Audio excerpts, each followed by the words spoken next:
आपने कहा कि ब्राह्मण को ही सर्वश्रेष्ठ कहने का प्रावधान दिया है। यदि हम सनातन वैदिक धर्म के मूल में जाएं तो हमें स्कंद पुराण में एक श्लोक आता है, जन्मना जायते शूद्रः संस्कारात् भवेद द्विजः वेद पाठात् भवेद विप्रा ब्रह्म जानात् इति ब्राह्मणः। जन्म से प्रत्येक व्यक्ति शूद्र होता है, कर्म से वह द्विज होता है, संस्कारात् भवेद द्विजः संस्कारों से वह द्विज होता है, वेद पाठात् भवेद विप्रा वेद पढ़ने वाला विप्र होता है, ब्रह्म जानात् इति ब्राह्मणः ब्रह्म को जानने वाला ब्राह्मण होता है। हमारे समाज में सर्वाधिक यह मिथक हमारे नसों में, हमारे घरों में, हमारे मनों में घुस गया है कि एक ब्राह्मण का, एक चतुर्वेदी का, एक द्विवेदी का, एक त्रिवेदी का, एक शर्मा का, एक मिश्रा का बेटा कोई हो जाएगा तो वो ब्राह्मण हो जाएगा।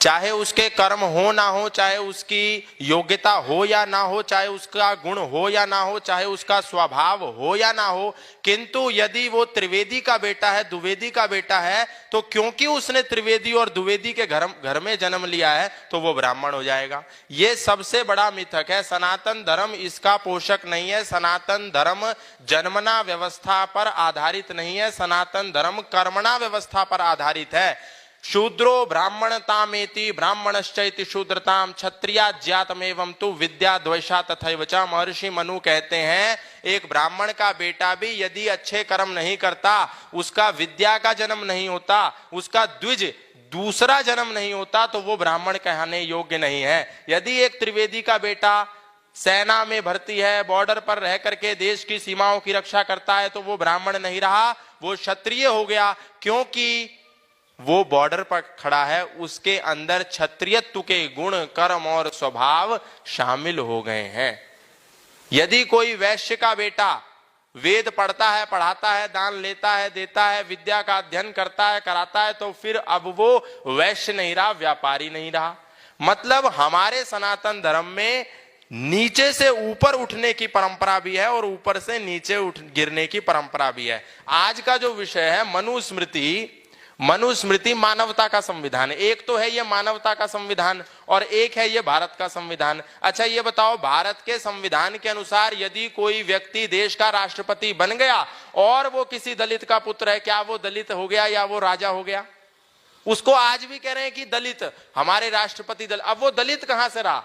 और हमारा जो मनुस्मृति, जो मानवता का संविधान है, इसके अनुसार यदि कोई शूद्र के घर में, मोची के घर में कोई बच्चा पैदा हुआ और अब वो वेद पढ़ने लगा, वेद पढ़ाने लगा, मंत्र बोलने लगा, मंत्र सुनाने लगा, तो क्या वो शूद्र रहेगा?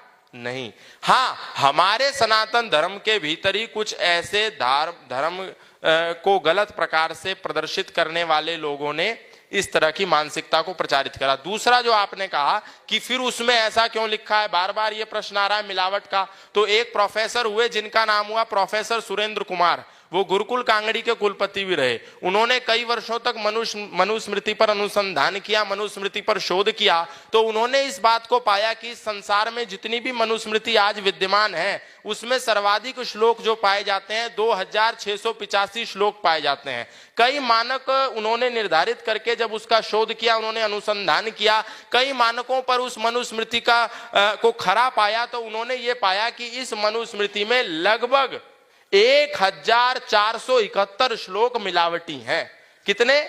1471 श्लोक। कितने श्लोकों में से? 2685 में से 1471 श्लोक मिलावटी हैं, यानी केवल और केवल 12014 श्लोक ही मूल हैं। और एक बात आप जानकर के आश्चर्य होंगे, जितनी भी टिप्पणियां अंबेडकर जी ने मनुस्मृति पर करी हैं, अंबेडकर जी ने जिन मनुस्मृति के उदाहरणों को लेकर के महर्षि मनु को गाली दी है, अंबेडकर जी ने या जितने भी भीम और मीमवादियों ने श्लोकों का उदाहरण लेकर के महर्षि मनु के पुतलों को फूका है और मनुस्मृति को जलाया है, उन श्लोकों में 88% प्रमाण उन्होंने इन्हीं 14,071 मिलावटी श्लोकों से लिए हैं।